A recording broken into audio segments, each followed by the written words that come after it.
Welcome to Delta Days. My name is Lindsay. I'll be your host. This is JJ Coombs, our CEO and pharmacist. How's it going, JJ? Going great today. Day 3, baby. Yep. Today is December 10th, and we're celebrating Delta 10, the sativa of the Deltas.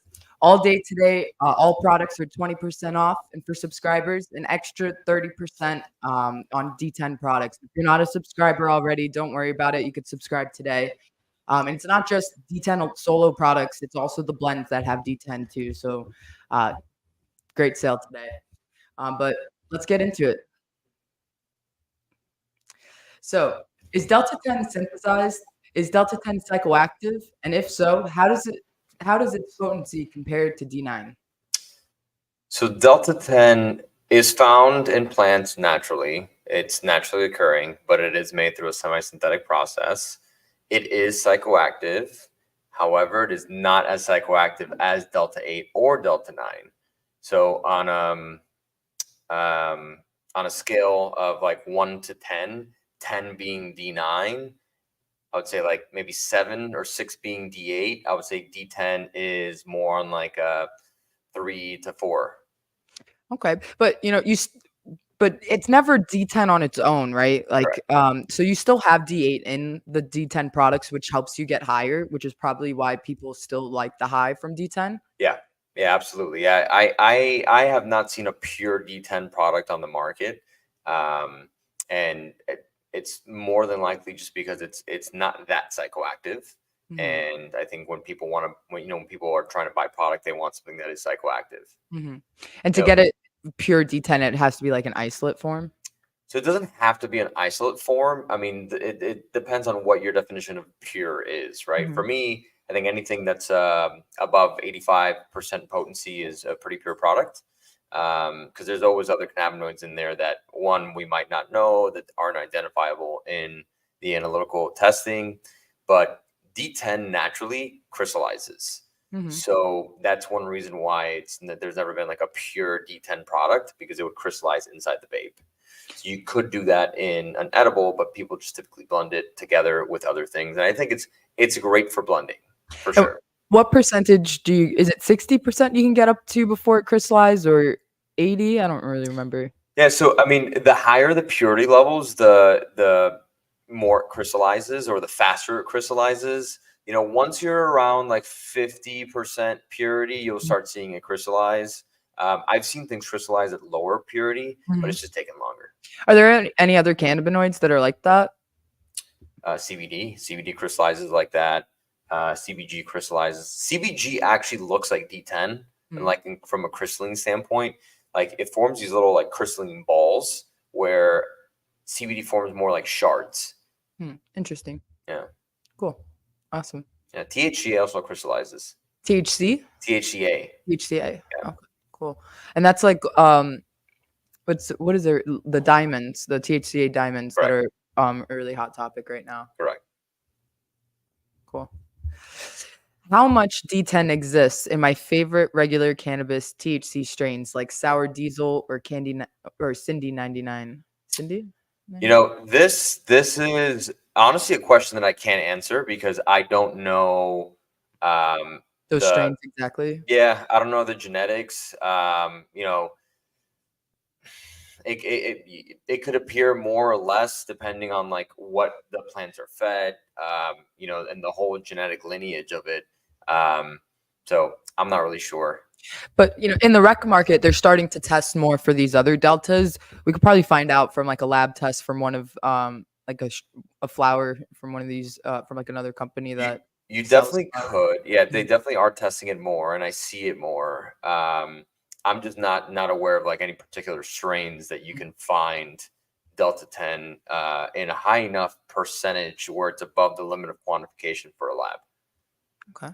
And don't strains vary from like farm to farm too, even if it's the same strain? Like, Oh yeah. it'll all even from plant to plant, wouldn't it be different? Yeah, yeah.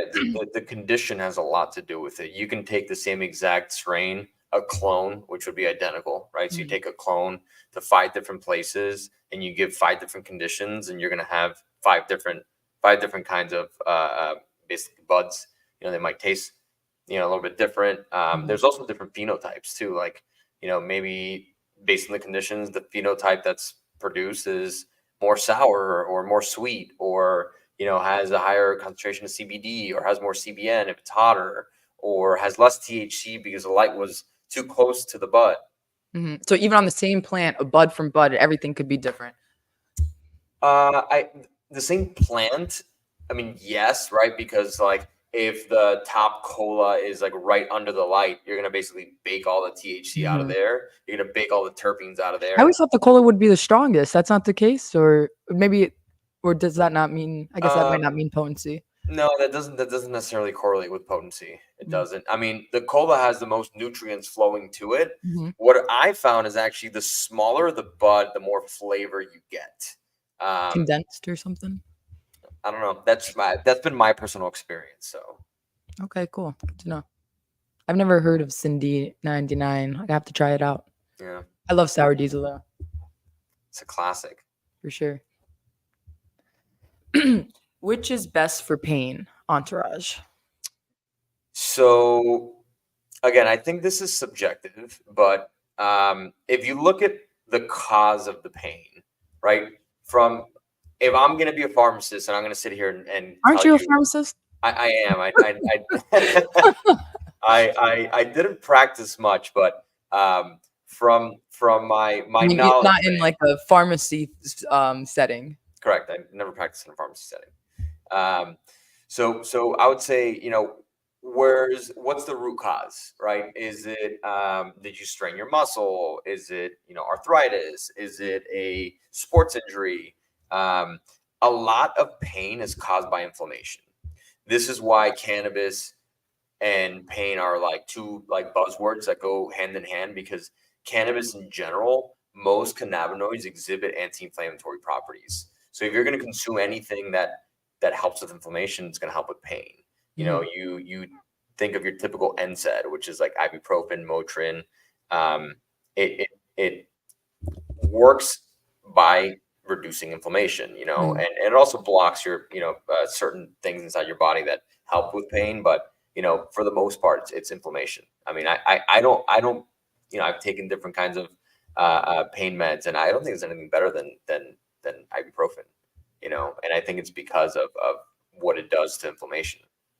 And I know, like, everybody says like weed is cure for sleep, cure for pain, blah blah. But certain cannabinoids are better at certain things. And isn't it THCM that is the has the best pain relieving properties? Or so based on the limited studies that are available, yes, it does show that methylated THC, so THCM, is really good for pain because of its binding affinity to the CB2 receptor. So there's this whole kind of cascade that goes on in your body from when there's inflammation, and from the studies that I've read about THCM, it supposedly does the best job in that. But I think as we evolve in the industry and hopefully federal legalization comes along, we'll have a lot more studies to go based off of. I know we're participating in a study right now with a couple other labs for just different qualities of cannabinoids that you find on the market from different labs. And there's different ways of doing it, some that are sustainable and some that aren't. So I'm excited to see those results. Cool. Awesome. Good to know. Which strain tends to be the best for those who have concentration issues? So for me, it's not particularly about the strain. I think one thing that is still misunderstood in cannabis is that cannabis is all about dosing, right? So again, this is for me personally. For everyone else, it might be different. But if I have something that's low dose, right, it helps me with concentration. I know I have some friends of mine that psychoactive, like low dose. Psychoactive low dose, exactly. Yeah. So like I have friends of mine that are very anxious and they can't get their day started without a dab. If you take a dab that is super strong, like an indica that has high CBN, very high potency of THC, I don't think that's the best for concentrating. my personal opinion. Couch lock. Yeah. And again, I think like you can use it in different ways. Like if I'm going to try and be creative and paint, I don't mind smoking a very strong, high potency THC strain, an indica, something that's like couch lock. I don't mind it. But if I have to answer this question, I would say look at the THC potency, and if you're talking about buds, look at something that's sativa with lower THC, higher CBD, higher CBG. If there's any THCV in there, I would recommend doing that. From a vape perspective or a gummy perspective, I would definitely look at same thing, low concentration of THC, so low potency, with high minors, or have them be rich in minors, particularly THCV, CBDV, CBG, those kinds of cannabinoids. Yeah, and so we recently came out with the microdoses. Would you recommend those for someone looking for a good focus day? Yeah, and again, I think, just to reiterate, it's like if you have anxiety and your anxiety is crippling to where you can't focus because you're just worried and anxious about everything your day to days, and you need that kind of like, hey, this kind of settles me in. Absolutely. So it just slows you down a bit to like have so you can think a little better. You're just not as anxious, right? You're not thinking about everything that can go wrong, or again, these are different mental conditions that affect people in many different ways. I'm just talking from like an observational perspective from my friends that have this issue, that this is what I see. Like once they're able to kind of eat an edible or take a dab or take a tincture, I see them go from being anxious to like, all right, let's get our day going and let's get it. But even better than something psychoactive would be like THCV, right? Yes, in my personal opinion, absolutely. Most of the people that I know can't do very technical things if they're consuming something that's very psychoactive. So that's the beauty about like the wellness line of the THCV, the focus blend, the burn blend, the motivation. Like it has cannabinoids in there that are non-psychoactive that get you focused, that help you concentrate. Yeah, I mean, I take THCV on a daily basis, and I don't know if I could be as productive as I am without it. It's really keeps me on track. And if I was high all day, I definitely couldn't. Agreed. And I meant the momentum blend, not motivation. Sorry. No, that's what I take every day. Yeah, the wellness line. Can you explain with a little more detail how the physiological effects of Delta 10 differ from other deltas and how those differences affect the experience of the consumer? Sure. Well, unfortunately, Delta 10 doesn't really have that many studies. So like if you go to PubMed and you look up Delta 10, you won't really see much there versus like a Delta 8 or Delta 9, where there's like a plethora of studies on it. What I can tell you is from personal experiences or anecdotal evidence that's available online. Like if you just do a quick Google search, you'll see, oh, hey, Delta 10 is energetic. Delta 10 is this. I mean, again, it's not 100% valid. We don't know. From my experience of trying Delta 10, I feel like it doesn't have as strong of a binding affinity as Delta 9 or Delta 8, right? Because it's not as psychoactive to me. And like I was talking about earlier, dosing, right? If you're going to consume a THC that is not as psychoactive as other THCs, you're going to feel like you can focus more or you can concentrate more because you're not that high. And so people call Delta 10 the sativa effect and like Delta 8 the indica effect. Do you think it's just because there's less Delta 8 that you're less sleepy? Because in a D10 product, there's Delta 8, but less of it because there's also Delta 10. I think I think that they call it that because it is just less psychoactive. But again, I don't see any products in the market that are pure Delta 10. So I think some of it is placebo effect, some of it is marketing, some of it is just not really having the right evidence to be able to really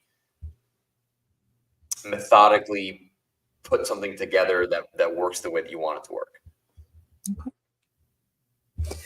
Good to know. Need more research. Yeah.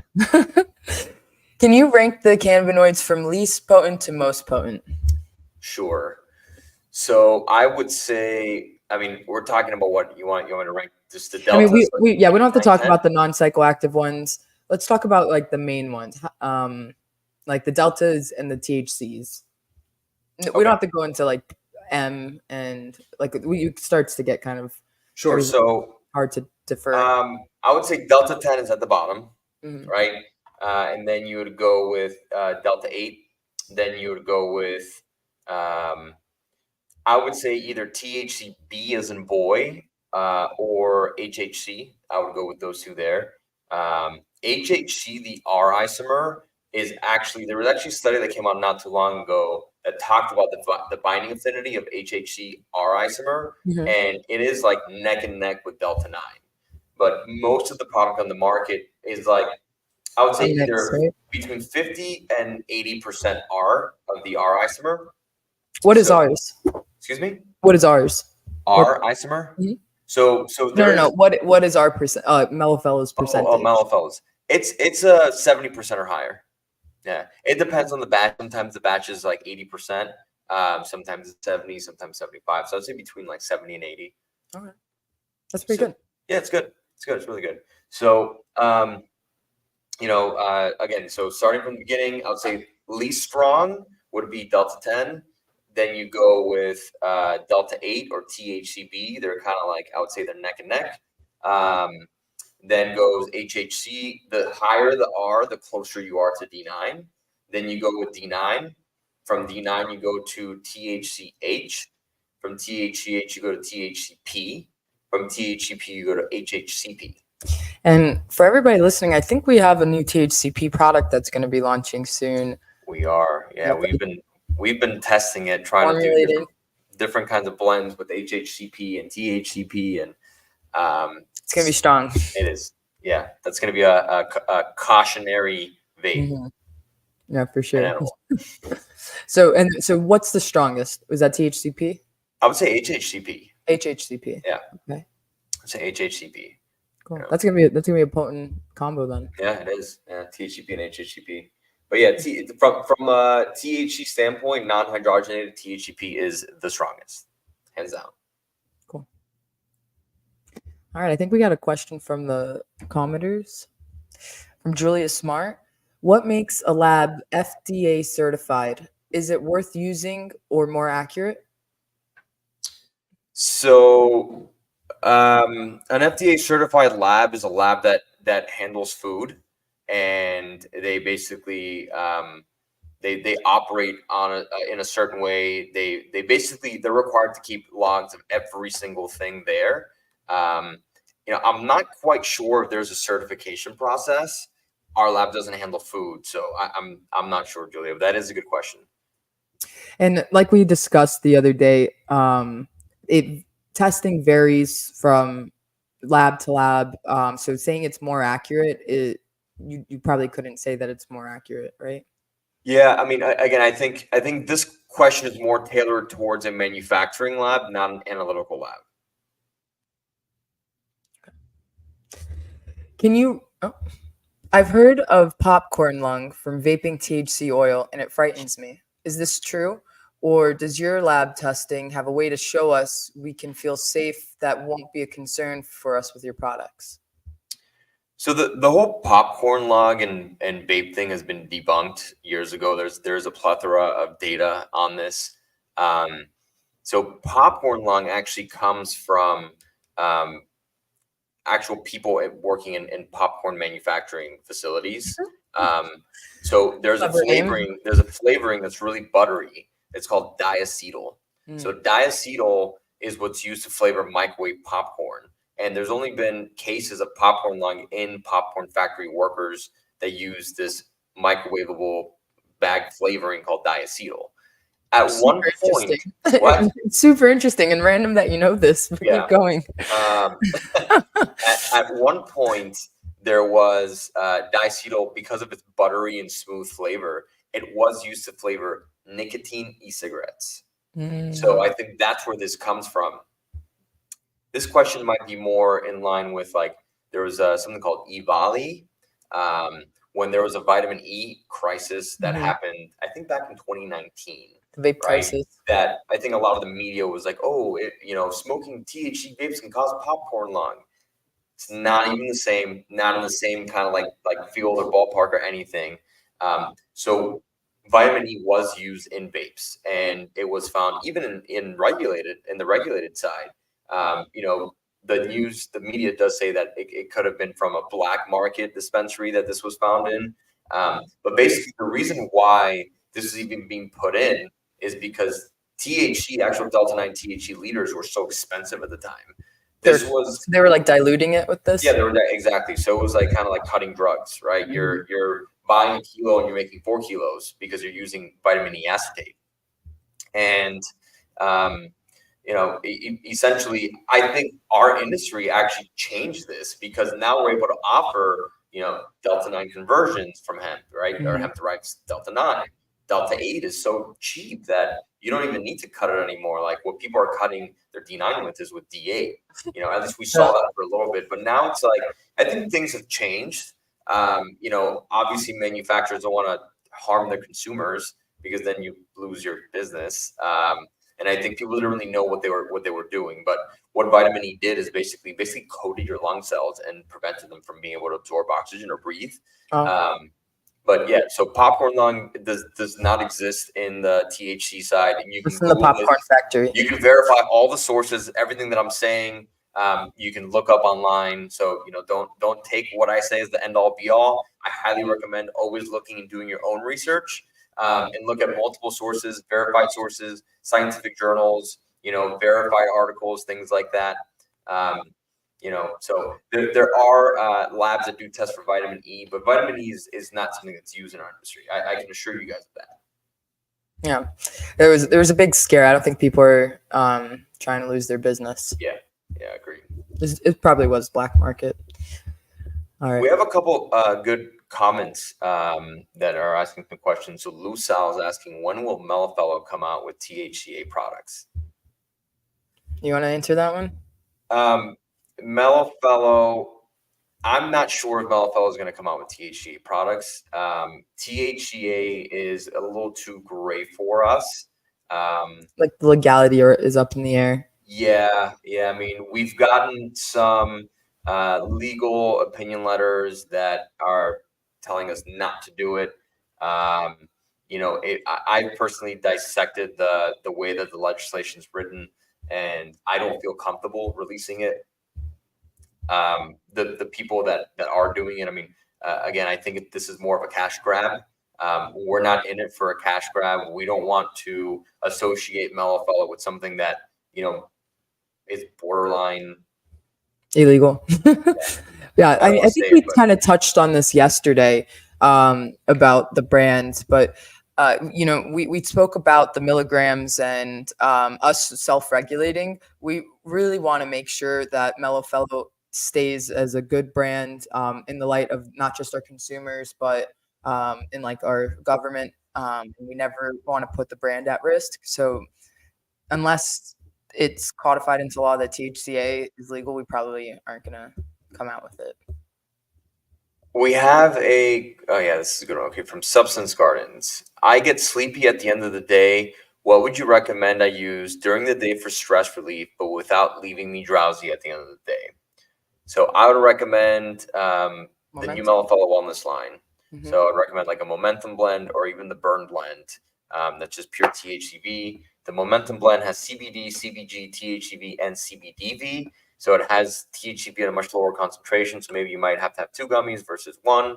But I mean, this is subjective. Like I always recommend starting off with 1 gummy, and then you can increase to see what works well with your body, because everyone metabolizes cannabinoids differently. But that's what I would recommend. That's something that I personally use every single day. It helps me focus and it gives me energy. And I've replaced a lot of my caffeine intake with this. I take it every day. When I tell you, I don't think I could be a person without it anymore. It really gets you going, keeps you focused. There's no burnout, like no jitters. There's no crash. It really helps me get through my day. will the weight loss gummy for the wellness line make you test positive in a drug screening? So that's the burn blend. Yeah, so the THCV does not have any Delta 9 in it. You know, and we keep those reactions separately. So I would tell you no, but always be cautious. You know, if you have like your job on the line or something that's really, really important, I wouldn't recommend taking cannabinoids. A lot of these cannabinoids are so similar in structure and weight that it might be a false positive. You know, and it depends on the kind of testing, right? If it's like a urine analysis, that's different versus the dipstick. Mm-hmm. So the urine analysis is the one that it might come up on, or the dipstick, or both? So I feel more comfortable with a urine analysis because urine analysis is actually doing like, it's more like an analytical lab that's doing it, where dipstick, it's literally just a chemical reaction that just shows line more. yes or no. Yeah, so it might show up in a dipstick, but urine analysis is more in depth. So okay, yeah. Cool. What happens if you combine too many deltas at one time? I have had some products not work that had a lot of different deltas in them. Okay, so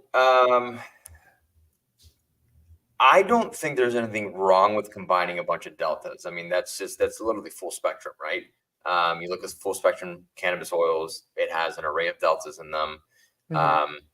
I think when you say I've had products not work that had a lot of different deltas in them, I think if you're more specific, I would be able to like answer you, because I know if it's like a mellow product, like if you're eating an edible that has a bunch of different, you know, deltas in them, maybe you consume a lot of edibles and you have a high tolerance, you maybe need more to feel it.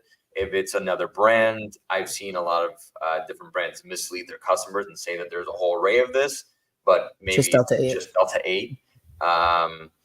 You know, I don't see anything wrong with combining too many different deltas. However, if you're doing like a burn blend, right, which is just pure THCV, you don't want to combine a bunch of deltas in there, because that's not the purpose of that gummy. It'll like cancel out the effect, right? Yeah. But what about using something like the Vigor with the, I think, broad spectrum or full spectrum on top of smoking like a pen? Would that enhance your high? Yes. So I think that would definitely make your, it would be a synergistic effect with the Vigor. And that Vigor is strong. I mean, it's 10 grams of CBD inside a tincture. That's a lot of CBD in there. Yeah, if you have anxiety or pain, a drop of that will really do you good. So we are running short on time, so I think it's about time we get to our winner. So today, someone is going to be winning a $1,000 gift card to the airline of their choosing. So let's do a little drum roll. All right, and the winner is Dina Burkhart. Congratulations, or Deanna, sorry. This is the big one too. Yeah, this is the big one. This is $1,000. Yeah, make sure you bring your mellow fellow and take some pictures with the destination series. Oh yeah, and the reason why we're raffling off travel vouchers is because to support our new destination series. Right now we have 6 1mls that just launched, each one inspired by a different city. The blend resonates with the city and the strain. They're awesome. Check them out. But Jay, do you want to smoke a Delta 10? Let's get it. What are you gonna pick? AK-47, my favorite. I love AK-47.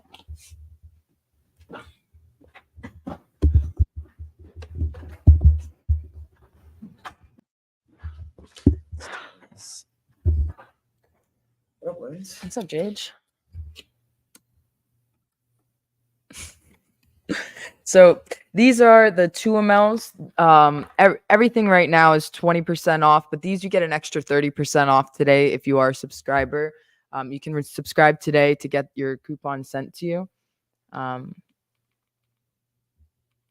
Is it done? Yeah, it's dead. Okay. Well, got to get something else from JJ's stash. All right. What are you gonna choose? All right. You smoked the AK-47 too much. You gotta charge him.